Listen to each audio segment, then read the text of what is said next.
الحمد لله رب العالمين. آدي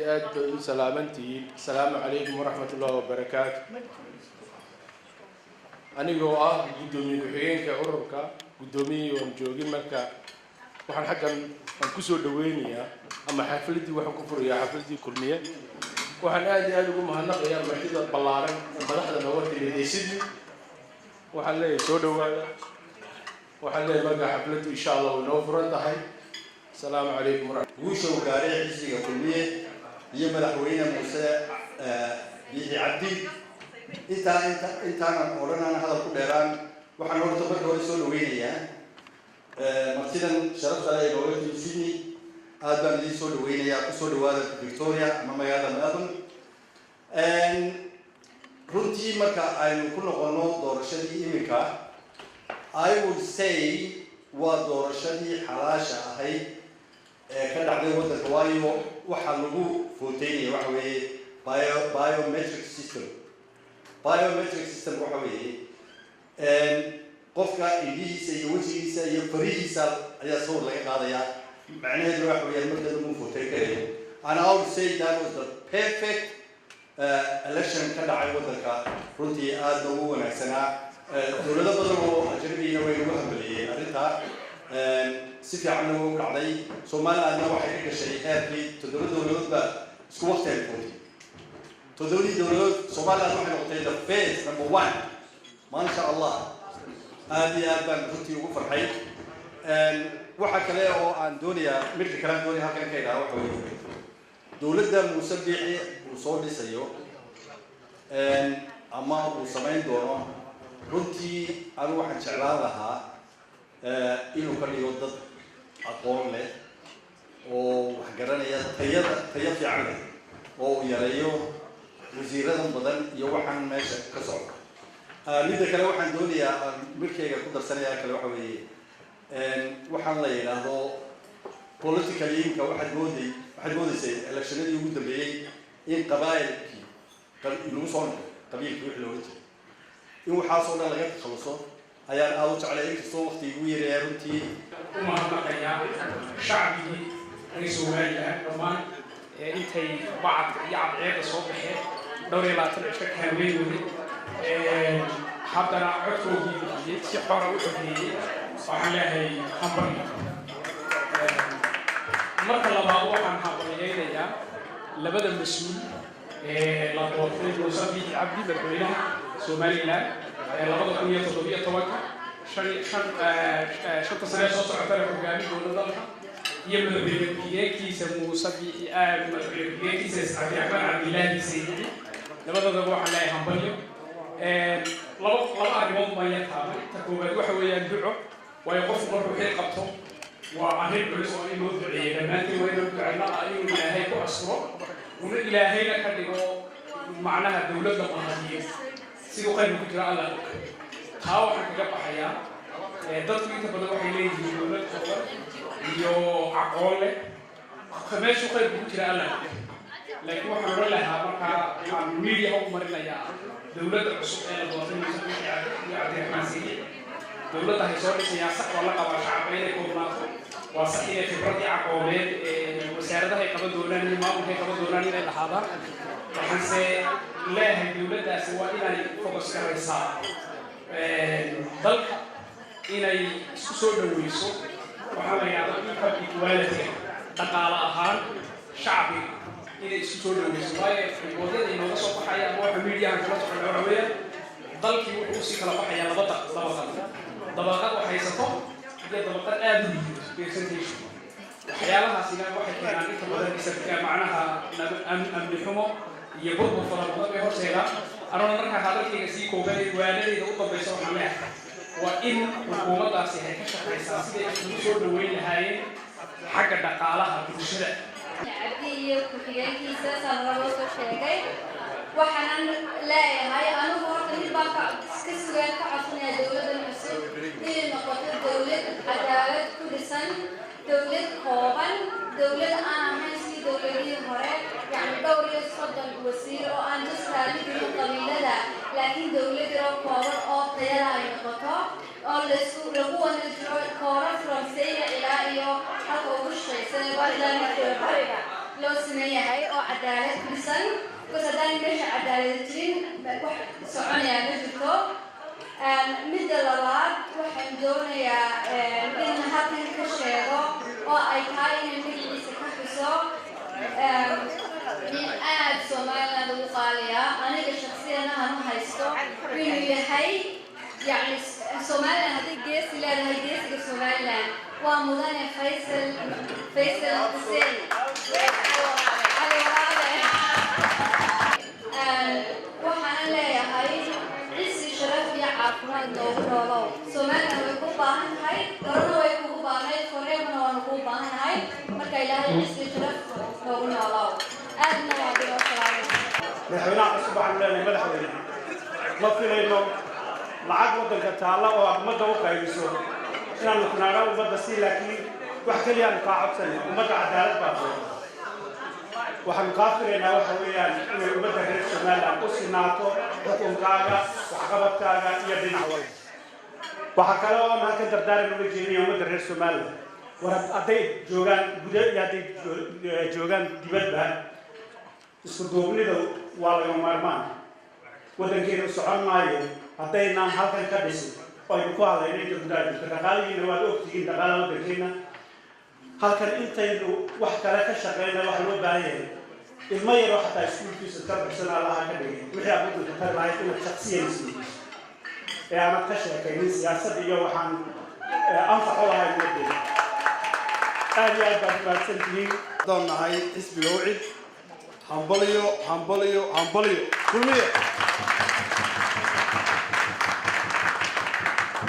waana aan u ducaynaynaa madaxweynaha iyo madaxweyne ku-xigeenka ka wacid ahaan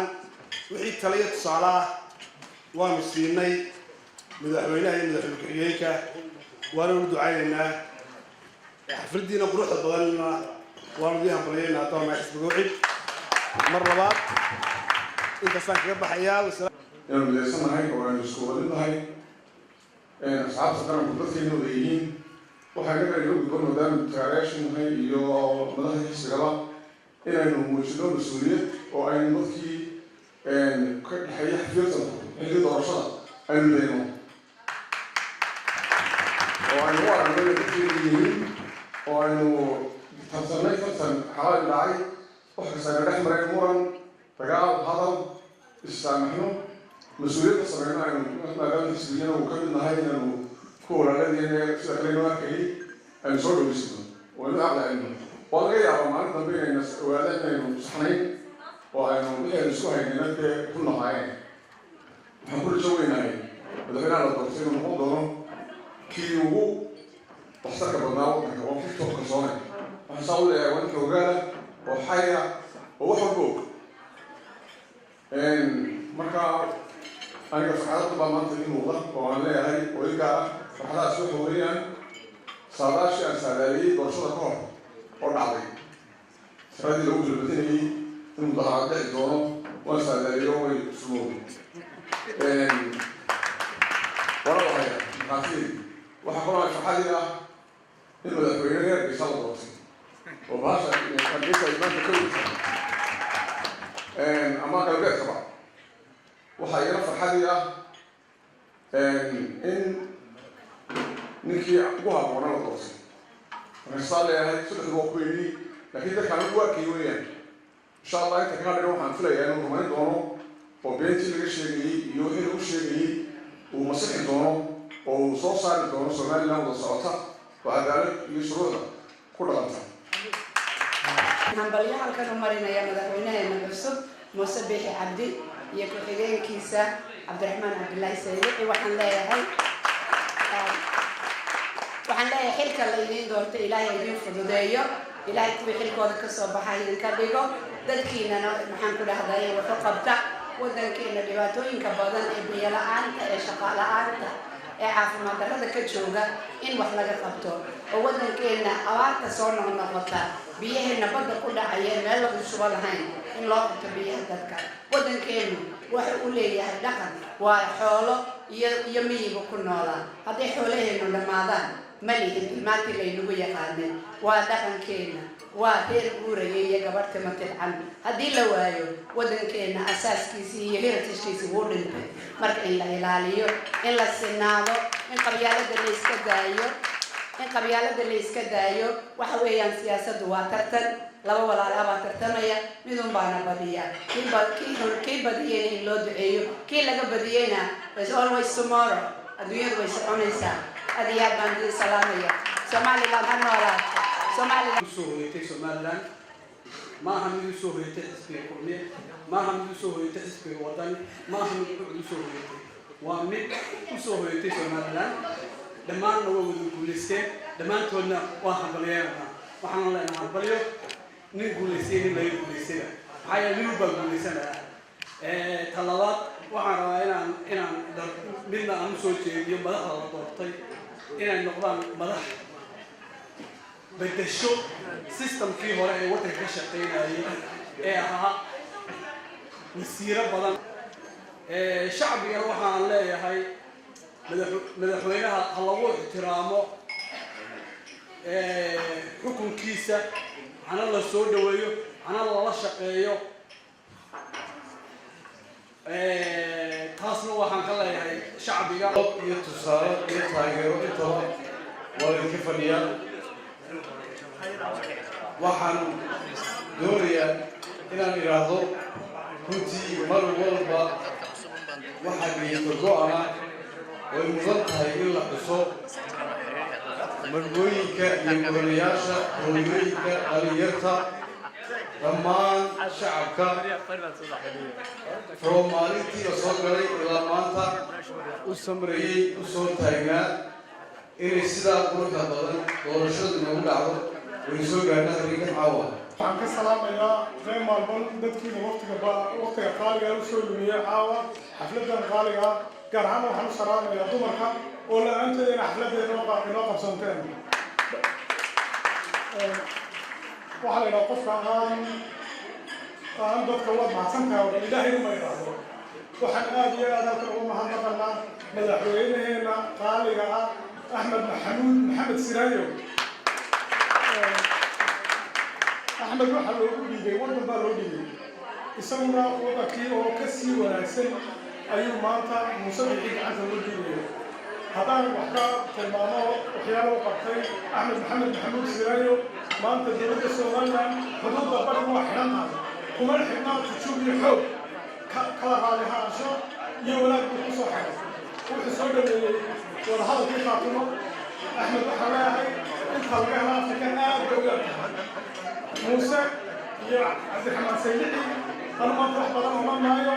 waayo waxay yidhaahdeen Muuse uu sheegay waxa ay qabanayaan iyo sidooda iyagaa soo dhigay kuwii baynu haddaynu kula soomaalinahay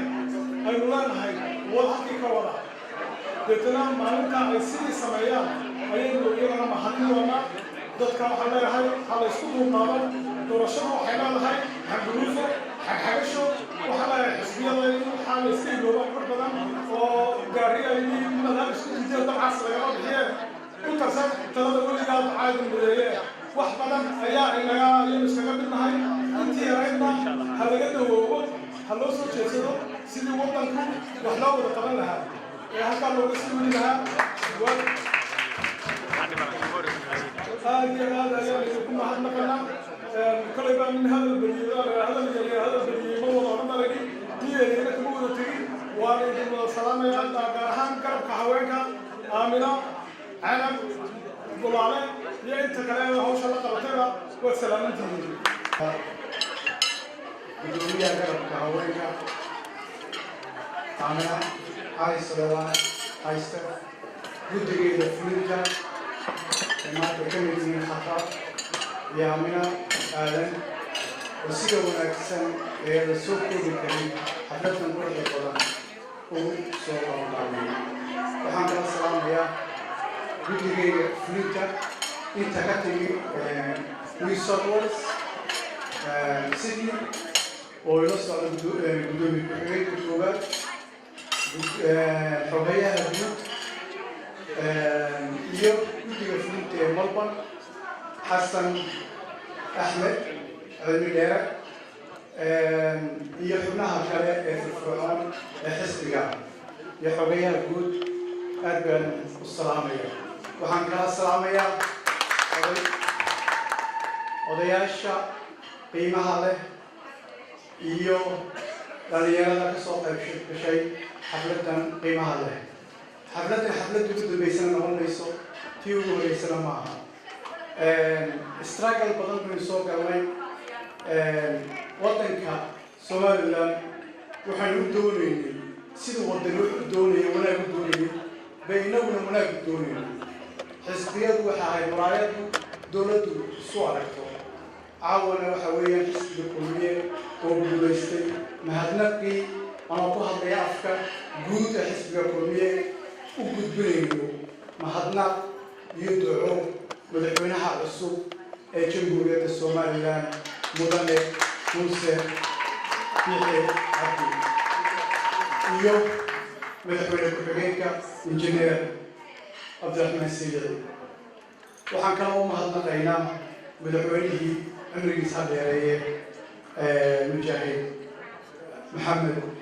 axmed maxamed sinaayo waxaa loo dhiibay dowlad dhamaystiran oo hoog dhamaystiran oo administrationkeedii maamulkeedu dhamaystiran yahay ee dowladdu ugu bahay maantana wuxuu wareejiyey dowlad dhamaystiran oo ka badan budgetkeedu 300 milyan maanta wuxuu wareejiyey ciidan 30,000 gaaraya oo maanta xuduudihii oo dhan soo xiray maanta wuxuu dhamaystiray wasaaradihii oo agweeyay 1960 ee dhisneen Somaliland horumar waxay gaadhay maanta Muuse uu la talaabsanayo waxaan filayaa inay gaarigu petrol leeyahay inuu speed geliyo u baahan tahay wax kale oo ka dhimanay ay jirin hay'adii oo dhammaystiran maamul cusub ma aha waan ka baqi lahayn haddii maamulka wadaniman lahaa oo waxaan odhan lahayn systemku siduu u ekaan doonaa maanta waa injineer Sayid baa la jooga oo madaxweyne ku-xigeenka hore ahaa iminkana ah madaxweynaha la doortay ku-xigeenka la doortay waxaa la jooga wasiiradii hore oo kambeynka la galay waxaa la jooga generaaladii maanta waxaa la jooga xukuumaddii oo dhammaystiran Muuse waxaa looga baahan yahay sidii loogu yaqaanay cadaaladiisii iyo struggle-kii iyo mujaahidnimadii wuxuu waddanka u soo waday inuu maanta ra'yigiisa iyo ideologigiisa uu ku hogaamiyo taasoo ah cadaalad iyo maamul cadaalad waxaa ka hormaraysa waxaan qabaa maamul hufan oo dhammaystiran oo prosperity oo la arkayo wasaarad walba hal shay uma ku dari lahaa oo ah handidhoorka guud in la shaqageliyo in wasiir walba ka baqo meesha lacagtii martay iyo wax walba oo la qabtay inta haddaynu helno هذه مع الوزارات وزيرة النقطة أفراد الوزارات there's no problem هو وحويا حساب ولما هسنتي وقت دمان هذا آجيات السلامية قول كلية قول سوماليا أسبقنا والسلامية بدفعنا في كتنا والسلام عليكم ورحمة الله وبركاته. سوماليا قول موسى قول ما شاء الله halkan waxaan taaniyad uga dirnaa Muuse Bixi iyo Cabdiraxmaan Saylici waxaan u leenahay Ilaahay idin fududeeyo xilka qaadeen Soomaaliland waxaan u leenahay israacdo ha guulaysato amiin ictiraafkeedu dhow ya Allah ka dhigo amiin jamhuuriyadda Soomaaliland waxaan u leenahay kuliya gobonimo amiin insha Allah billahi kariim dhammaan waxaan aad u mahadnaqayaa jamhuuriyadda Soomaaliland oo dhan kadib waxaan u mahadnaqayaa madaxweynaha iyaga sharafta leh Axmed Maxamed Maxamuud Siileeyo oo imika xilka ka sii degi doona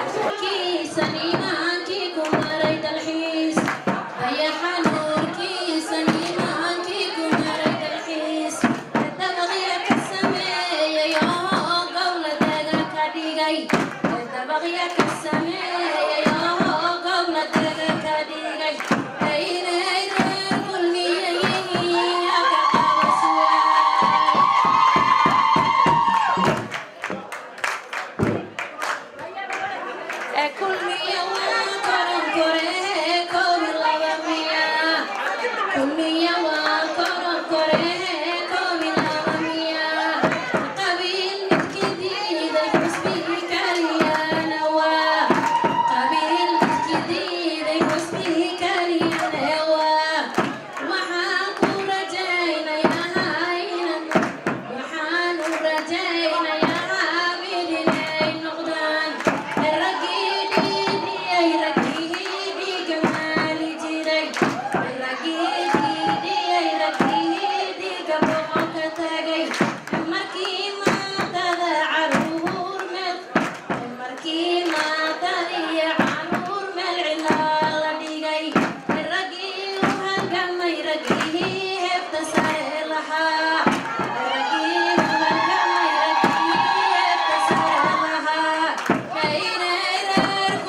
Yeah.